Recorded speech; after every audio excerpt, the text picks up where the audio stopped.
Measure that could eventually affect every American who owns a car. Beginning in 2015, it will require all new cars to be fitted with a black box data recorder, much like the devices that are in airplanes right now.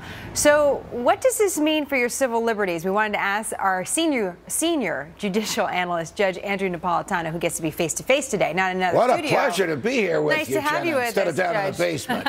We decided to upgrade you. Thank you. Just for today. I hope I am worthy of it. We'll see how it goes, Judge. All right. So if black boxes are in planes, what's the big deal about having them in cars? Well, it's very interesting that the Congress would try to do this because the police in the District of Columbia and Maryland did this not too long ago, where they put GPS devices on people's cars without search warrants, and the Supreme Court invalidated it, saying it's an unlawful search, that quite frankly it's none of the government's business where the car is going, and if the police want to know where the car is going, there has to be some evidence of criminality and they have to get a search warrant. Now, the Supreme Court didn't make this up out of thin air. It's in the Constitution.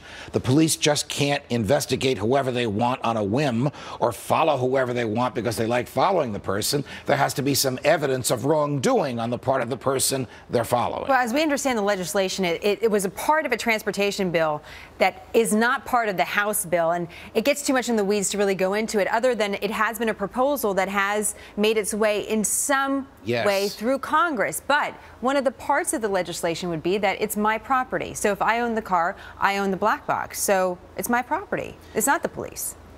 But the police would be able to obtain the information inside the property using electronic means. Now, question, can the police aim a beam at your car and extract information from it? Can they aim a beam at your house and extract information from it? The Supreme Court ruled on that last year, and it said no. So this legislation flies in the face of what the Supreme Court has just ruled to protect our privacy. Now, the legislation has not yet been signed by the president. It isn't even, as you say, in final form yet. But the American public should be aware of what the government is trying to do to our privacy. It's interesting. It came up post what happened with the Toyota incident, where people were thinking that their brakes were getting stuck in their Toyotas. And so that's where this thinking of the black boxes in cars Let me tell you one up. good thing about this, even though I oppose it staunchly. It will demonstrate how fast you were going. So if the police say you were going 45 in a 35 and the box says you were going 35, you win that case. Interesting. So, okay, we'll see. It's not, again, as you pointed out, not in final form. Let's move on to this other topic. A city in Texas, Fort Worth, saying that they're going to make it impossible for you to hire a city worker that smokes. They would ban you, if you were a smoker, from being hired by the city because they say it has to do with what's cost effective, meaning that it would cost more to the city if you're a smoker for a variety of different reasons. Is that even legal? No, that is not lawful.